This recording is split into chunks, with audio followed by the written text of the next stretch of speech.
Friends, आज मैं जो बुक है एपीजे अब्दुल कलाम की आपका भविष्य आपके हाथों में, उसका डिटेल्ड पूरी बुक मैं अपने यूट्यूब चैनल पर डालूंगा।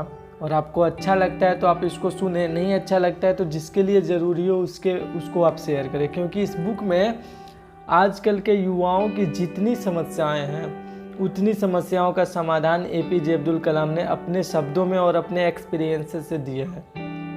तो जितना हो सके उतना उनके साथ शेयर करें जिसकी इनको ज़रूरत हो।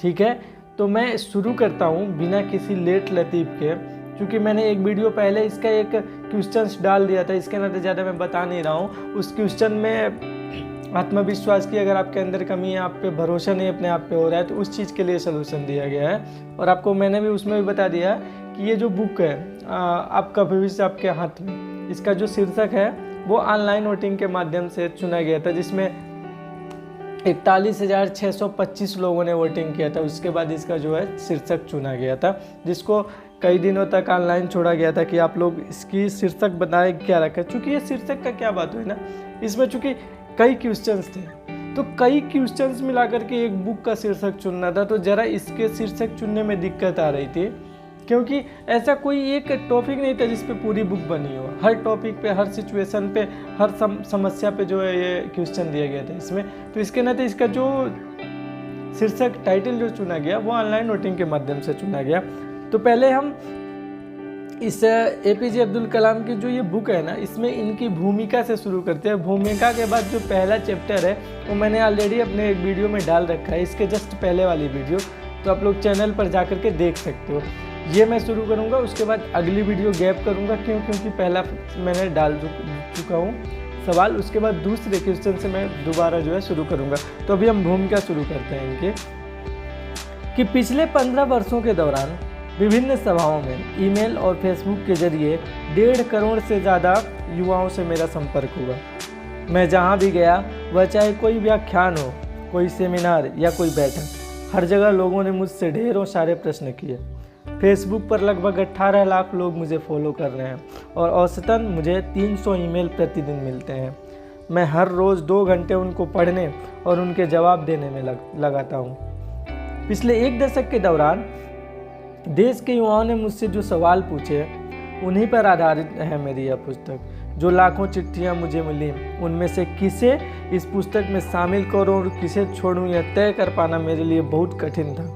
इसमें जो पत्र आपको मिलेंगे वह किसी इंद्रधनुष की तरह अलग अलग रंग के होते हुए भी एक ही प्रकाश से निकले हैं। और वह प्रकाश क्या है? वह हमारे युवाओं के मन मस्तिष्क की आत्मा, ईमानदारी, आशाओं और उत्कंठाओं का प्रकाश ही है। इस पुस्तक के माध्यम से मेरा प्रयास है कि युवाओं के दिलो दिमाग और आत्मा की प्रकाश ज्योति न केवल प्रदीप्त रहे, बल्कि उसकी लौ उन्हें उपलब्धियों की ऊंची उड़ान भरने के लिए प्रेरित करे। इनमें से ज़्यादातर में पत्र भेजने वालों ने मुझसे सवाल किए हैं और ज़िंदगी में जो समस्याएं सामने आती हैं उनका हल जानना चाहा। मैंने बहुत महसूस किया कि इन सवालों के जवाब देते वक्त कहीं ना कहीं सचमुच उनके हल तक पहुंचने की प्रक्रिया शुरू हो जाती है। थोड़ा और ध्यान देने और गहराई से सोचने पर समझ में आया कि अपनी ज़िंदगी और अपने दुनिया में जो कुछ घटता है उसे हम जिस तरह आगे बढ़ते हैं उस तरीके यानी उस प्रक्रिया की वजह से समस्याएं खड़ी होती हैं। ज़िंदगी में जो कुछ होता है उसे हम किस नज़रिए से देखते हैं और उसके बारे में कैसे सोचते हैं, वही प्रक्रिया है। अगर हम इन स्थितियों और घटनाओं के साथ पेश आने का अपना तरीका बदल लें तो शायद अपनी समस्याओं को लेकर हमारी सोच बदल सकती है और जाहिर है उनके हल भी। क्या हालात के साथ किसी दूसरे तरीके से पेश आना सीखा जा सकता है? सवालों के जवाब देते हुए मैंने यही समझाने की कोशिश की है। ईमेल और चिट्ठियों में पूछे गए सवालों पर मेरे जवाब मेरे निजी जीवन के अनुभव, राजनीति और अध्यात्म क्षेत्र की बड़ी हस्तियों के साथ मिलने जुलने और किताबों से मैंने जो कुछ सीखा उसी का सार है। ये सवाल जवाब इस तरह पेश किए गए हैं कि सवालों से मिलती जुलती समस्याओं का सामना कर रहे किसी भी पाठक के जवाबों में छुपे संदेश कारगर हो सके। साथ ही इस बात पर लगातार जोर दिया गया है कि जिसे हम समस्या कहते हैं वह शायद अपनी ज़िंदगी में कुछ घटने या पता चलने पर जो रवैया अपनाया उसके फल के सिवा कुछ नहीं।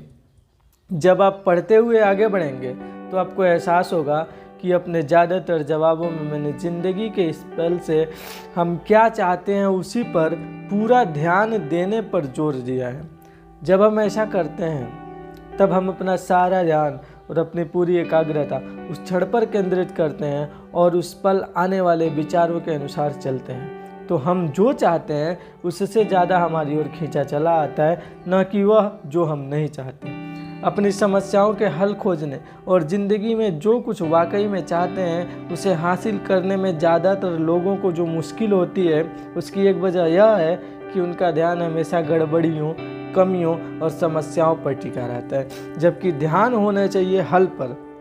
यह कुछ वैसा ही है जैसे तूफानी हवा से हवाई जहाज़ को बाहर निकालना, जिसके लिए पायलट को बवंडर पर नहीं, उससे बाहर निकल हवाई जहाज़ ले जाने के तरीके पर ध्यान लगाना होता है। भारत के दक्षिण में एक अलग थलग टापू में अपना बचपन बिताने के बावजूद मैं शिक्षा ग्रहण कर सका, मुझे नौकरी मिली और कई अड़चनों और अवरोधों पर पार करते हुए देश का राष्ट्रपति बना। अगर सारी कठिनाइयों से हार मानकर मैं इतना कुछ हासिल कर सका हूँ तो कोई और भी ऐसा कर सकता है। मैं अपने भाषणों, किताबों और देश विदेश की अपनी यात्राओं के जरिए देश के युवाओं से बातचीत करता हूँ और उनको प्रेरित करता रहता हूँ। मैं हमेशा उनसे समस्या पर नहीं, हल पर ध्यान लगाने को कहता हूँ, क्योंकि आपको अपनी सारी ऊर्जा अपनी मंजिल पर, अपने मकसद पर लगानी होती है। बृहदारण्यक उपनिषद में एक श्लोक है, असुतो मां सद्गमय तमसो मां ज्योतिर्गमय मृत्युर्मां अमृतम गमय। हे अर्थात हे ईश्वर, मैं असत्य से सत्य की ओर बढ़ूँ, अंधेरे से रोशनी की ओर बढ़ूँ, मृत्यु से अमरत्व की ओर ले चलो। इन पंक्तियों में कहा गया है कि असत्य और अंधकार आपकी ऊर्जा को कम कर देते हैं, लेकिन जब सत्य, प्रकाश और आध्यात्मिक अमरत्व की दिव्य ऊर्जा का निचले स्तर की ऊर्जा से आमना सामना होता है तो दिव्य ऊर्जा ही अस्तित्व में रह पाती है। जिस तरह सत्य असत्य को समाप्त कर देता है, प्रकाश अंधकार को मिटा देता है और मृत्यु के पश्चात आत्मा अमरत्व प्राप्त कर लेती है, ठीक उसी तरह से प्रेम से घृणा मिट जाती है, आनंद प्राप्त होने से शोक मिट जाता है और विश्वास संदेह को मिटा देता है। जब हम अपनी समस्याओं को इस नज़रिए से देखना शुरू कर देते हैं तो हम अपनी समस्याओं को, अपनी कठिनाइयों को प्रेम, दया और क्षमा की दिव्य ऊर्जा से के संपर्क में लाकर उसमें अपनी कठिनाइयों को विलीन कर सकते हैं। जैसा कि मैंने पहले कहा है, यह सिर्फ अपनी सोच को, अपनी ज़िंदगी में जो कुछ घट रहा है, जो हम जान रहे हैं, उसके बारे में अपना नज़रिया और अपना रवैया बदलने की बात है। एक विद्यार्थी के रूप में मैं बहुत भाग्यशाली था कि मुझे मुथ्थू अय्यर, शिवा सुब्रमण्यम अय्यर, अय्यादुरई सोलोमन, थोथात्री अयंगर जैसे स्नेही और प्रेरक शिक्षकों से पढ़ने का मौका मिला और बाद में विक्रम साराभाई और सतीश धवन जैसी महान हस्तियों और 3 प्रधानमंत्रियों के साथ काम करने का मौका मिला। जब आप ऐसे लोगों के आसपास होते हैं तो ऊर्जा के सर्वोच्च स्तर पर होते हैं। सिर्फ उनकी ऊर्जा के दायरे में रहने भर से ही जो कुछ भी बुरा या अनचाहा होता है वह सब कुछ ठीक हो जाता है। जब प्रेम से सराबोर दिव्य ऊर्जा को अव्यवस्था, असंगतता या किसी विकार के सामने लाते हैं तो वास्तव में बुराई को ख़त्म करने वाली ऊर्जा छा जाती है। इस संसार में हर कोई और हर चीज़ एक दूसरे से जुड़े हैं और जो लोग ऊर्जा के बहुत ऊंचे सक्रिय स्तर में जीते हैं वे उन लोगों की कमी भी भरपाई करते हैं जो निम्न और मंद स्तर पर होते हैं। इस बारे में डेविड हॉकिंस, जो एक चिकित्सक थे, ने एक अद्भुत किताब लिखी है, पावर वर्सेस फोर्स, जिसमें बताया गया है कि दिव्य ऊर्जा वालों और कम ऊर्जा वाले लोगों के बीच संतुलन बनाए रखने का काम किस तरह होता है। इस किताब में बताया गया है कि 1 से 1000 के पैमाने पर, जहां 1000 की संख्या दैवीय चेतना की इकाई दर्शाती है और 1 की संख्या सबसे कम ऊर्जा वाले व्यक्ति को दर्शाती है। अगर 1000 के स्तर की दिव्य ऊर्जा वाला एक व्यक्ति, मान लीजिए कि महात्मा गांधी या नेल्सन मंडेला है, इस पृथ्वी पर अन्य लोगों की नकारात्मकता को नष्ट कर ऊर्जा का संतुलन स्थापित करते हैं। ऐसा नहीं है कि महात्मा गांधी या नेल्सन मंडेला जैसे व्यक्तियों को अपने जीवन में कभी समस्याओं, कठिनाइयों या विपत्तियों का सामना नहीं करना पड़ा, लेकिन उन्होंने पूरी सच्चाई, निडरता और करुणा के साथ उनका सामना किया। डर उनके जीवन में भी था, लेकिन उनके पास अपने डर का सामना करने के लिए साहस था। बस यही अंतर है। उन्होंने डर की आंखों में आंखें डालकर देखा और सीधे अपने रास्ते पर चलते रहे। वे कभी भी कठिन परिस्थितियों से डर कर भागे नहीं और न ही इन्होंने इसके लिए किसी दूसरे को दोषी ठहराया। उन्होंने इस सच को समझा और इस पर अमल किया कि ज़िंदगी के मायने दूसरों से बेहतर बनना नहीं है, बल्कि आज खुद को बीते हुए कल के मुकाबले बेहतर बनाना है। इसके लिए सबसे बड़ी चुनौती यह है कि क्या मैं प्रेम, सत्य, शांति और दिव्य ऊर्जा के ऐसे स्वरूपों का आह्वान करके उनके माध्यम से अपनी समस्याओं का सामना कर सकता हूँ और हल ढूंढने की कोशिश कर सकता हूँ।